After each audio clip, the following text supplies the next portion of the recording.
اپنے چاروں طرف نظر دوڑائی کہ شاید کوئی انسان یا جانور نظر آ جائے، لیکن ہر طرف ویرانی اور خاموشی تھی، نہ کوئی انسان دکھائی دیا نہ کوئی حیوان۔ آپ نے مزید غور کیا تو اندازہ لگایا اور محسوس ہوا کہ یہ آواز کسی عورت کی ہے جو شدت غم میں رو رہی تھی۔ آپ نے اپنے قدم نہیں روکے اور اپنا سفر جاری رکھا۔ جیسے جیسے آپ اس گھر کے قریب پہنچتے گئے وہ آواز اور زیادہ صاف اور تیز ہونے لگی۔ جب آپ اس گھر کے بالکل قریب پہنچے تو آپ کو پکا یقین ہو گیا کہ یہ غم زدہ آواز اسی گھر کے اندر سے آ رہی ہے۔ آپ کے دل میں ایک سوال ابھرا، اس گھر کے اندر کون ہے؟ ایسا کون سا درد چھپا ہوا ہے جو کسی عورت کو یوں بے حال کر رہا ہے؟ آپ یہ سوچتے ہوئے دروازے کے قریب پہنچ کر رک گئے اور مزید کچھ سننے کی کوشش کی تاکہ آپ جان سکیں کہ اندر ماجرا کیا ہے۔ پھر آپ نے دروازے پر دستک دی، دروازے پر نرمی سے دستک دی اور دل میں سوچا کہ جو بھی دروازے پر آئے گا اس سے میں اس عورت کے رونے کی وجہ ضرور پوچھوں گا۔ کچھ لمحوں کے بعد دروازے کی کنڈی کھلی اور اندر سے ایک مرد باہر نکلا۔ جیسے ہی اس کی نظر حضرت علی پر پڑی تو وہ حیرت اور ادب کے ملے جلے جذبات کے ساتھ فوراً جھک گیا۔ اس نے ہاتھ باندھ کر اور جھک کر آپ کے قدموں پر ہاتھ رکھنے کی کوشش کی، لیکن حضرت علی نے اسے نرمی سے روک دیا۔ اس کی زبان سے بے ساختہ نکلا، یا حضرت آپ، یہ کیسے ممکن ہوا کہ آپ یہاں تشریف لے آئے؟ آپ مجھے اپنی خدمت میں بلا لیتے، میں فوراً بھاگ کر آتا، آپ نے خود تکلیف کیوں کی؟ وہ شخص حضرت علی کو پہچانتا تھا اور ان کے بلند مرتبے سے واقف بھی تھا۔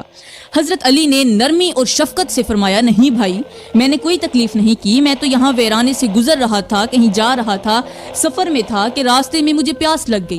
جب چاروں طرف کچھ نہ پایا، نہ کوئی گھر نظر آیا اور نہ کوئی چشمہ، نہ کوئی کنواں، تو مجھے صرف ایک تمہارا گھر نظر آیا۔ میں نے دل میں سوچا کہ شاید یہاں سے پانی کا انتظام ہو جائے، اس لیے تمہارے گھر کا رخ کیا، لیکن جب یہاں پہنچا تو تمہارے گھر کے اندر سے کسی عورت کے رونے کی آواز سنائی دی۔ فرمایا، یہ بتاؤ تمہارے گھر سے ایک عورت کے رونے کی آواز کیوں آ رہی ہے؟ ایسا کون سا غم ہے، کون سا دکھ ہے جس نے تمہارے گھر کی دیواروں کو بھی اشکبار کر دیا ہے؟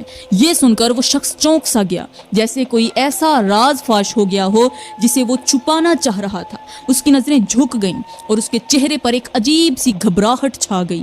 حضرت علی نے پھر سے پوچھا کہ بتاؤ نا، یہ رونے والی عورت کون ہے اور یہ جو آواز آ رہی تھی کیا یہ تمہارے ہی گھر سے آ رہی ہے؟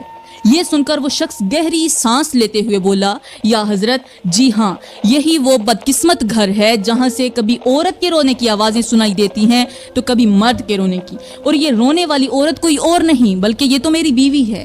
پھر اس شخص نے سر جھکا کر مزید کہا، یا حضرت، ہماری زندگی میں ایک ایسا غم ہے جو ہمیں بے چین کر دیتا ہے، ہمیں چین سے جینے نہیں دیتا۔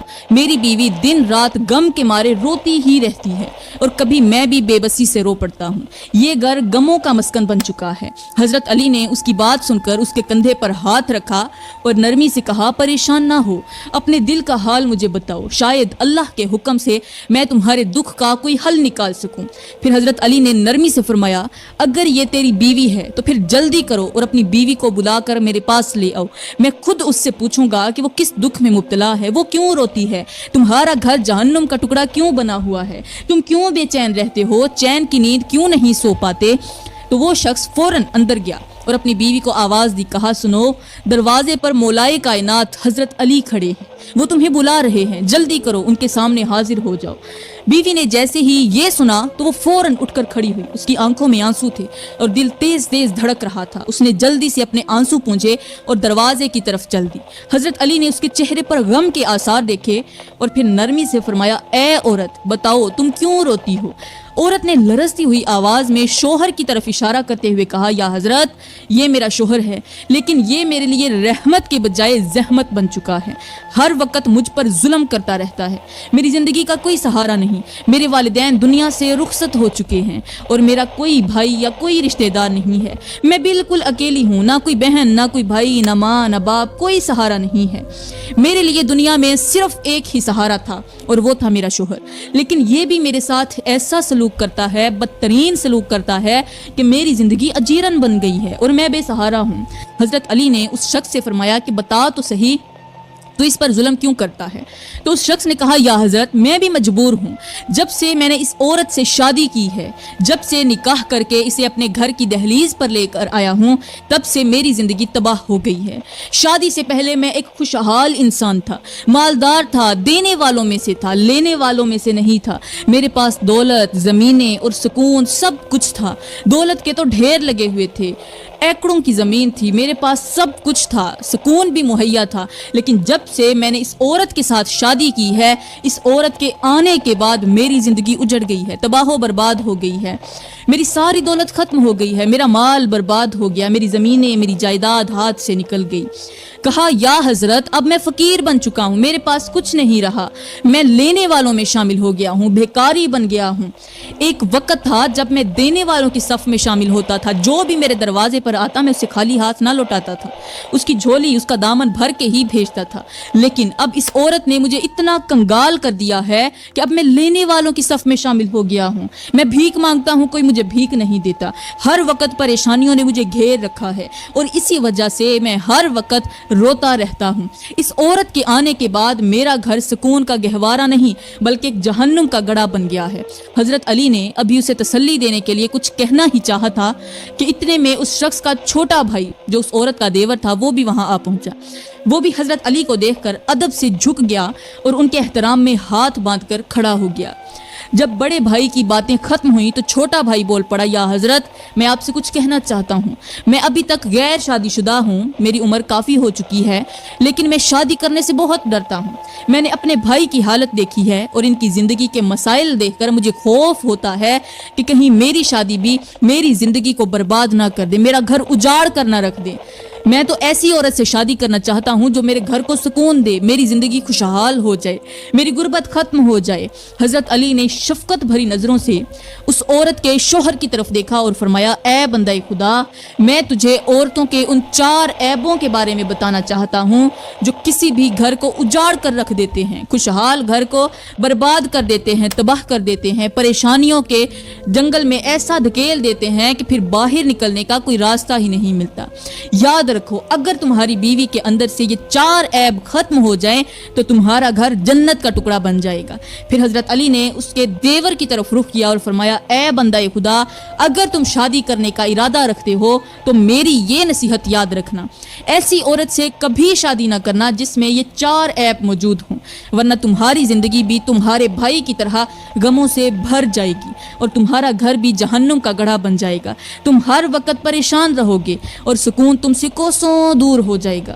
آپ نے فرمایا یہ 4 عیب رکھنے والی عورت جس گھر میں چلی جائے اس گھر کو جہنم کا گڑھا بنا دیتی ہے۔ ان دونوں بھائیوں نے ایک ہی آواز میں پوچھا یا حضرت جلدی بتائیں وہ کون سے 4 عیب ہیں جو گھر کو تباہ کر دیتے ہیں۔ اب آ کر حضرت علی نے 4 عیب بیان فرمایا عورت کا پہلا عیب، حضرت علی رضی اللہ تعالی عنہ نے فرمایا عورت کا پہلا عیب زبان کی سختی ہے۔ یہ عیب ایسا ہے جو شوہر کے دل کو زخمی کر دیتا ہے اور گھر کے سکون کو غارت کر دیتا ہے۔ عورت کی سخت زبان اور تلخ الفاظ شوہر کے دل میں دوری پیدا کر دیتے ہیں اور محبت کو نفرت میں بدل دیتے ہیں۔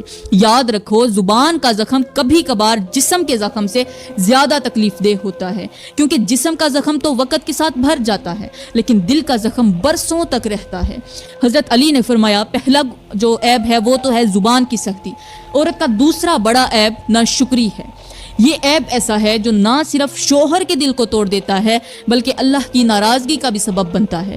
جب عورت شوہر کی محنت، شوہر کی قربانی اور محبت کی قدر نہ کرے اور ہر حال میں شکایت ہی کرتی رہے تو یہ گھر کی برکت کو ختم کر دیتا ہے۔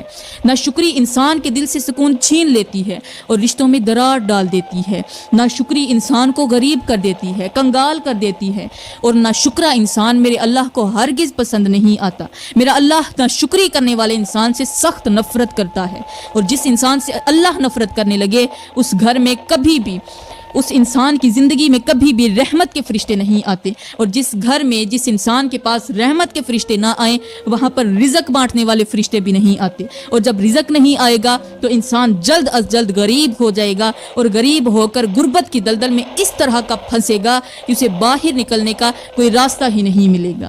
حضرت علی رضی اللہ تعالی عنہ نے فرمایا عورت کا تیسرا بڑا جو عیب ہے وہ ہے حسد۔ یہ ایسا زہر ہے جو نہ صرف گھر کے سکون کو تباہ کر دیتا ہے بلکہ رشتوں میں بدگمانی، نفرت اور دشمنی پیدا کر دیتا ہے۔ حسد وہ آگ ہے جو پہلے حسد کرنے والے کو جلاتی ہے اور پھر پورے گھر کو اپنی لپیٹ میں لے لیتی ہے۔ اگر عورت دوسروں کی خوشیوں کو دیکھ کر جلن محسوس کرے اور اپنی زندگی کی نعمتوں کو کم سمجھے، جب دل میں حسد کرنے لگے کہ فلاں کے پاس زیادہ ہے، میرے پاس کم ہے، تو یہ رویہ پورے گھر کو مصیبتوں میں ڈال دیتا ہے۔ آپ نے فرمایا ایک حسد کرنے والی عورت شوہر کو دوسرے رشتوں سے دور کرنے کی کوشش کرتی ہے، چاہے وہ رشتے کتنا ہی قریب کیوں نہ ہوں۔ وہ شوہر کی محبت کو اپنی حد میں رکھنا چاہتی ہے اور چاہتی ہے کہ وہ کسی اور کو اہمیت ہی نہ دے۔ یہ حسد نہ صرف شوہر کے دل کو زخمی کرتا ہے بلکہ خاندان میں تفرقہ ڈال دیتا ہے۔ حضرت علی رضی اللہ تعالیٰ عنہ نے فرمایا عورت کا چوتھا بڑا عیب غیبت ہے۔ یہ وہ بیماری ہے جو نہ صرف گھر کے ماحول کو خراب کرتی ہے بلکہ اللہ کی ناراضگی کا بھی سبب بنتی ہے۔ غیبت انسان کے دل کو زہر آلود کر دیتی ہے اور رشتوں میں بد اعتمادی اور دشمنی پیدا کر دیتی ہے۔ اگر عورت اپنے شوہر کے خاندان، پڑوسیوں یا دوستوں کی غیبت کرتی ہے تو وہ اپنے گھر کی برکت اور سکون کو اپنے ہاتھوں سے ختم کر دیتی ہے۔ آپ نے مزید فرمایا کہ غیبت کرنے والی عورت نہ صرف دوسروں کے بارے میں غلط باتیں پھیلاتی ہے بلکہ شوہر کے دل میں بھی دوسروں کے لیے نفرت پیدا کرنے کی کوشش کرتی ہے۔ یہ عادت شوہر کے دل کو بوجھل کر دیتی ہے اور اس کے اعتماد کو ختم کر دیتی ہے۔ غیبت انسان کے دل کو کمزور اور زبان کو گناہوں سے آلودہ کر دیتی ہے۔ پھر آپ نے دونوں بھائیوں کو مخاطب کرتے ہوئے فرمایا یہ 4 عیب وہ ہیں جن سے نہ صرف مرد بلکہ پورا گھر، پورا خاندان متاثر ہوتا ہے۔ ان عیبوں سے نہ صرف رشتے ٹوٹتے ہیں بلکہ سکون اور برکت بھی ختم ہو جاتی ہے۔ اس لیے عقل مند وہی ہے جو ان عیبوں سے خود بھی بچے اور اپنے گھر کو بھی بچائے۔ تو میری پیاری بہنوں اور میرے محترم بھائیوں، آپ نے جان لیا کہ عورت کے 4 عیب کون سے ہیں جو گھر کو تباہ کر دیتے ہیں، گھر کو برباد کر دیتے ہیں، مصیبتوں کی دلدل میں ایسا دھکیل دیتے ہیں کہ پھر باہر نکلنے کا کوئی راستہ ہی نہیں ملتا۔ تو خدارا میں ہاتھ جوڑ کے عرضی کرتی ہوں کہ کبھی بھی ان 4 عیب رکھنے والی عورتوں سے شادی مت کرنا۔ شادی کرنا تو رہی دور کی بات، یہ جس راستے سے آ رہی ہوں وہ راستہ بھی چھوڑ دینا، ورنہ یاد رکھنا ان کا سایہ بھی اگر تم پر پڑ گیا تو تمہارے گھر کے حالات بدل جائیں گے اور پھر سوائے پچھتاوے کہ تمہارے ہاتھ کچھ نہیں آئے گا۔ میں دعا کرتی ہوں کہ اللہ تعالیٰ ہر شادی شدہ جوڑے میں محبت پیدا کرے اور وہ بہن بھائی جو بھی شادی کرنا چاہتے ہیں ان کو ایسا ہم سفر دے کہ جو ان کے لیے خوشحالی کا ذریعہ بن جائے۔ آمین ثم آمین، وما علینا الا البلاغ المبین۔